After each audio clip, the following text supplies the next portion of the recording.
What's going on, guys? Welcome back to another Chef's Garage video. Today I'm going to tell you everything you need to know before lowering your Mark 8 GTI or Golf R, and all the options there are and what the best option is. So without further ado, let's get straight into this video. But first, if you're new to the channel, it's the first time seeing my face on your screen, don't forget to please click that subscribe button down below for more awesome Mark 8 GTI content and other car content. I'm trying to become a full-time YouTuber and I cannot do it without your guys' support. We're almost at 1,800 subscribers and there's no other way I can say but thank you so much for all the support lately. It's been truly a blessing. So you probably clicked on this video because you are interested in lowering your Mark 8 GTI or Golf R. Well, I have done that to my GTI. My GTI is currently lowered and I did one of these options I'm going to talk you guys through.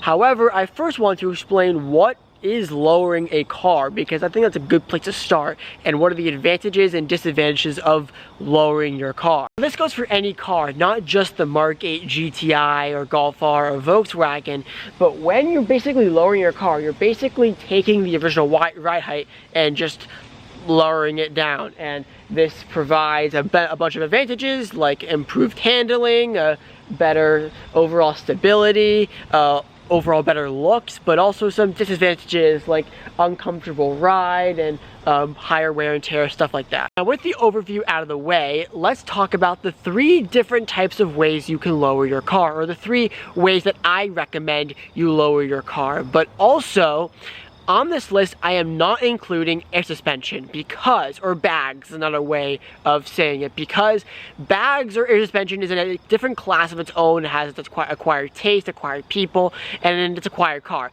I've seen it done on Mark 8 GTIs and Golf Rs, and I think it's super cool, and I definitely want to do it to this car, just not right now in my stages of life, and I don't recommend that for the normal average buyer that just wants to have a fun car that wants to be lower. So I'm not including that on this list. So if you comment that's why. Well, let's start off with the option I have here and that I've done to my car, and that is buying a set of lowering springs. Now, what this means is you're just buying the springs. So obviously the spring and the strut kind of work together to help give it the ride. Well, you're just replacing the springs. So you're basically leaving the stock struts and just replacing the springs. You can see this blue spring there. Those are my lowering springs. They are H&R lowering springs and they're riding on the stock struts. Now, this is the most cost-effective way to lower your car. The lowering springs can range from about $200 to $400, maybe $500.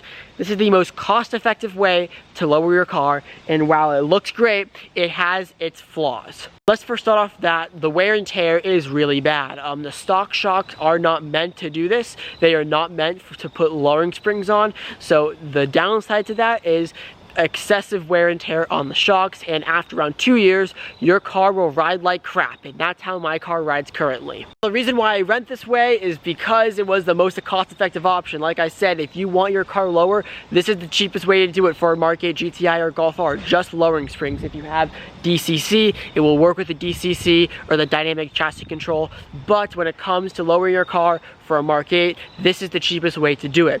Now let's talk about the other 2 ways that are much better than this way. The second way you can lower your car is by upgrading the stocks and struts with lowering springs. So you could buy a set of lowering springs like H&R lowering springs like I have here, but just upgrade the shocks and struts at the same time.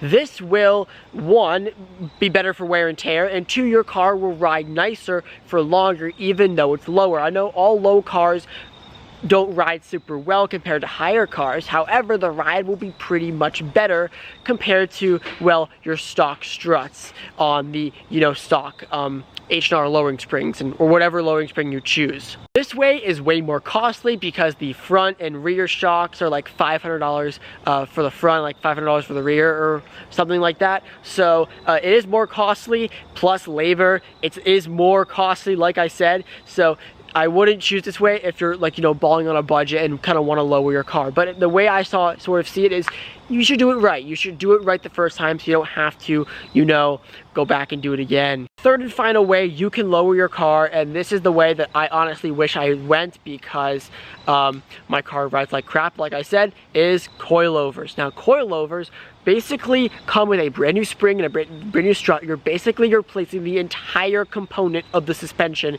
for something lower. And the best part about coilovers is that they are adjustable. So if you decide later down the line you want it higher or lower, you could always adjust the coilovers to whatever ride height you want. So it's super configurable, and you can really play around with your setup, which is super good if you like having constant change on your car. It does come at a cost though, because just for the set of coilovers, I've seen sets go from $1,500 to $2,000 just for the set, and that's not in counting the labor. So you're probably looking at around almost $3,000, maybe $2,500 all in for coilover. So it is way more pricey, but it is the proper way to do it if you want a good suspension setup. Those are all the ways. Now, which is the one that I personally recommend?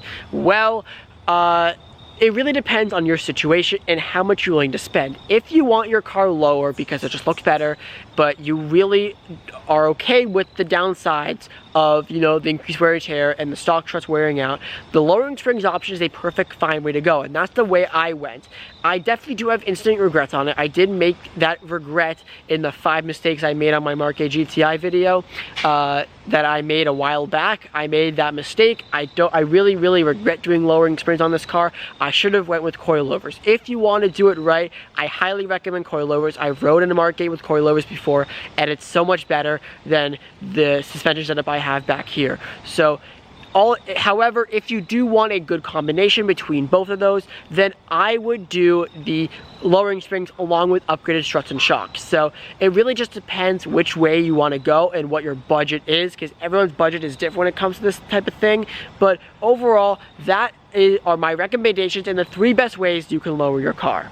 Thank you guys so much for watching this video. If you did, comment, like, and subscribe. Let me know what other videos you guys want to see on my Mark A GTI or any other car that I've made videos on. And I'll see you guys in the next one. Peace.